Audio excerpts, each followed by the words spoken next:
Hi, everybody. Um, I want to say thank you for tuning in today to our Teaching Tuesdays. I am Angela Williams Graves, the broker and owner of Homes by Angela Realty Company here in Norfolk, Virginia. And today I want to talk to you about listing your house at the right price. Listing your house at the right price. It is so important when you are considering putting your house on the market that you make sure that you utilize a professional realtor. This is what we do every day. This is what we do for a living. This is where our greatest area of expertise may be. And so you want to make sure that you are utilizing a realtor, a professional to list, market, and ultimately sell and close your house. And I will tell you this, I say house and not home for a reason. All right. Once you decide that you are going to sell your home, the place where you have made a lot of memories, you've had friends and family over, you may have raised children, it may have been your starter home, and now you're ready to move up to something a little bit bigger. You're going to do that Jefferson thing, you're going to move on up. It's got sentimental value, but sentimental value does not sell, or nor does it translate to a buyer, right? The good, happy feelings that you have about the property don't translate, and they certainly don't monetize. All right. So when you get ready to sell your home, you want to start thinking of your home as a product for sale. It is now a house, it's a property.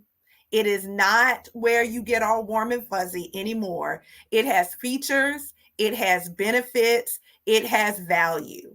And what we have to make sure that we're doing is that we are itemizing all of those things in the proper manner so that we can price the house right from the beginning. Therefore, you don't lose market time, precious market time, because you have overpriced your house based on what you feel like you need to get out of it, based on what you have in sentimental value that does not translate to buyers. I promise you, I spent the better part of the first 10 years of my career in real estate representing buyers, and they do not get your sentimental value in the property. They're looking at the house for what features and benefits it offers to them, what features and benefits it offers to their family. How can they make their own memories there? Is it enough space? Is it enough room?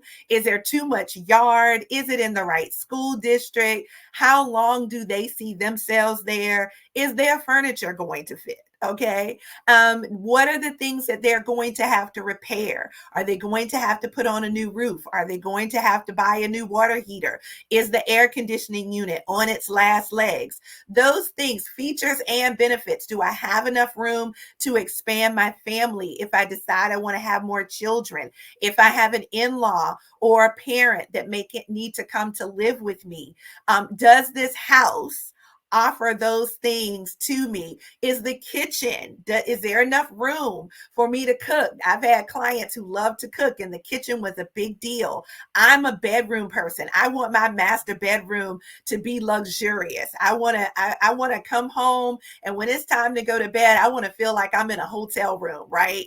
And so those are all of the different kinds of things that you are going to be faced with when you decide to sell your house, in terms of the feedback that you may get from a buyer. They don't have any connection to your house from a sentimental point of view. They are looking at how much they have to spend, and is this house worth it monthly for however much their mortgage payment is going to be. So when you price too high, it leaves your house on the market for an unreasonable amount of time. And I can't tell you the number of buyers that I've had that who have said to me, well, it's been on the market a long time. What's wrong with it? That is the first thing that comes out of their mouth.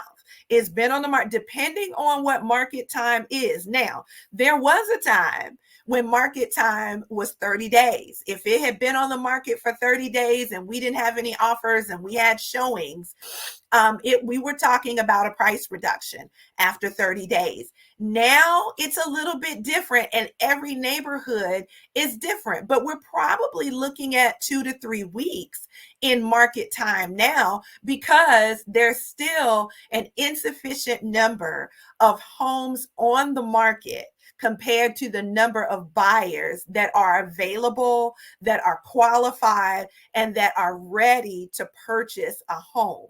So houses are going quickly, but let me tell you what's not happening. Buyers are not ridiculous, and they're not silly, and they're not uneducated.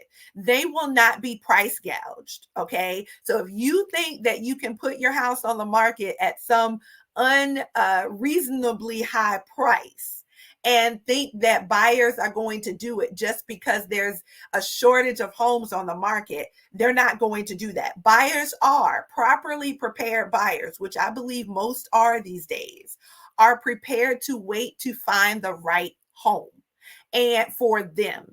And so yours will just sit for days and weeks and months if it is priced too high. The other mistake that sellers make when they are looking to price their home is they will say, "Well, I'll price it high, and I'm willing to negotiate. If they want to get my house for a lower price, then they can just submit an offer." That doesn't work either, because most buyers are looking at homes priced in their price range. When they are doing their search on the MLS, on their realtor's website, when their realtor set up a home search for them, we know what their maximum purchase power is and how much they're willing to spend. So if a buyer is maxed out at $300,000, it would be foolish of us to show them houses that are priced at 310 or 320 or 340 because they can't afford to buy them. Their buying power just doesn't go that high. So we're going to maybe look at 305. That is maybe a reasonable negotiating price point, 305,000, if their maximum buying power is 300. But we're certainly not going to go to 320 or 325 or 335. That's just not going to happen. Now, if your house has been on the market an unreasonably long length of time, then yes, we may go a little bit higher, but then you're going to end up being insulted by the offer that you refuse because it's going to be 10 or 20 or $30,000 below the list price. And we don't want to do that. We don't want to insult the sellers, and we want to make sure that we're setting the proper expectation for our buyers. So buyers are not going to do this let's make a deal thing with sellers. They're going to be looking and shopping in the price points that are most feasible for their buying power. And a lot of times buyers have a little bit of wiggle room, but if they're in a tight price point, they usually don't. So they're not going to be, again, looking at 10 or 15 or $20,000 above what their buying power, where they max out in terms of their buying power.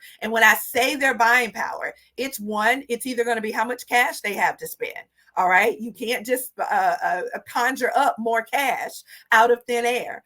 Two, what is their loan, right? How much is their loan amount, and what are the requirements for their loan? What is their maximum purchase power? And then three, there are buyers who maybe they qualify at 400, but their comfort level as it pertains to the mortgage payment, that comfort level is at 350 or at 300. And they don't want to max out their buying power because they don't want to be house rich and cash poor. And that's a very smart place to be. So now, the traps or the pitfalls of pricing your home too high. One, your home is priced too high if you have showings and no offers. If people come to your home, they see the home, and they come in, they see the listing, they make an appointment, but that does not yield a contract. It does not yield an offer. You're priced too high. More than likely, you're either priced too high based on where your home is and as it pertains to other homes in the neighborhood, or you may be priced too high based on condition. The value to the buyer is just not there. And so it's priced too high. The second thing is that you may get consistent negative feedback. If the buyers are saying the property is dated, if the buyers are saying the carpeting is not up to par, if you've got all of these different custom paints in the property and they don't want to have to paint over they don't want to have to paint over the property. If there are repairs that need to be made to the property, that's more money out of pocket that the buyer has to spend once they purchase the home. And that to them is not a move-in ready home. So if you've got it priced as move-in ready and it's really not move-in ready, that's going to contribute to the negative feedback that you consistently receive. The third thing is that your property has been on the market just too long. When your agent did your CMA, your comparative marketing analysis, and they showed you what other properties in your neighborhood have sold for, and they showed you the condition, they also gave you something called average days on market. Average days on market is simply the average amount of time from when that property went on the market to when there was an actual contract with no contingencies. All right. That is the average days on market. And if you have been on market without a contract for longer than that average period of time, then more than likely your house is priced too high. You've overpriced for the market.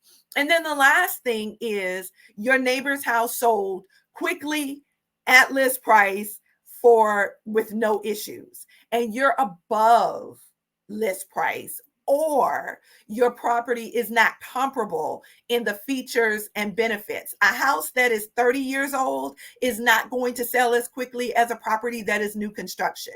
You cannot price a house with 3 bedrooms the same as a house with 4 bedrooms. A house with a garage is going to sell for a higher price point than a house without a garage. Perhaps things that you have not upgraded and updated over the course of time in your house are different from that of your neighbors. But if your neighbor's house sold quickly and without incident, then there is a problem. And you need to get with your realtor to find out what that issue is as it pertains to your property and your neighbor's property. And all of those things, more than likely, were pointed out to you in the comparable marketing analysis that your realtor did for you when you first listed the home. Look, everybody thinks that their house is the best house on the street. It's the best house in the neighborhood. It's the best house on the block. And the truth of the matter is, most neighborhood homes are very, very similar. And so you've got to make sure that you are listening to your realtor. You are listening to the buyers that come through. Most realtors will follow up with agents to get feedback from their clients as to how they perceived your house when they had their showing. Some agents ask for that electronically. I know we do. I'll send an electronic questionnaire. It's about 3 or 4 questions. And it asks, what did you think of the home? What did your buyer think of the price? How does it compare to other showings in other properties that you have seen? So that I can provide that feedback to my seller in order to help them really listen to me. Because if we're in that kind of situation, more than likely I've advised on one price and the seller has decided that they want to go with another. And here's the thing, at the end of the day, it's not my property to sell. It's not your agent's property to sell. You own the property. And if you tell us you want to list it at a certain price, that's what we have to do. But a good agent will tell you, a good realtor will tell you, you're priced too high. And here's the reason why. This is not going to work out in your favor at this price point. And here are the reasons why. But if this is what you want to do, it's your house and we'll go for it. All right. But don't get upset with your realtor when it doesn't pan out and the house ends up sitting on the market for a longer period of time, and then you end up doing what we call chasing the market, because you're chasing a lower price point and now you're chasing buyers. You want buyers chasing you. You want buyers to be running you down. All right, that's what you want buyers to be doing for your home. You don't want to be chasing the buyer. So when you are looking at buying at selling a home, you definitely want to take into consideration what your realtor has to say. That's the reason why you called them. That's the reason why you hired them. That's the reason why you should listen to them, is because that's what we do every single day. I am Angela Williams Graves. We have got a ton of fantastic realtors here at Homes by Angela Realty Company. Follow us on social media. Visit our website, homesbyangelarealty.com. Find one of our wonderful agents and let us help you sell your house, price it right the very first time, so that you can have a happy and joyful experience when it comes to the sale of your house. If you have questions, give us a call at 757-524-4941, 757-524-4941, or visit us at homesbyangelarealtycompany.com and let us help you list, market, sell, and close your home.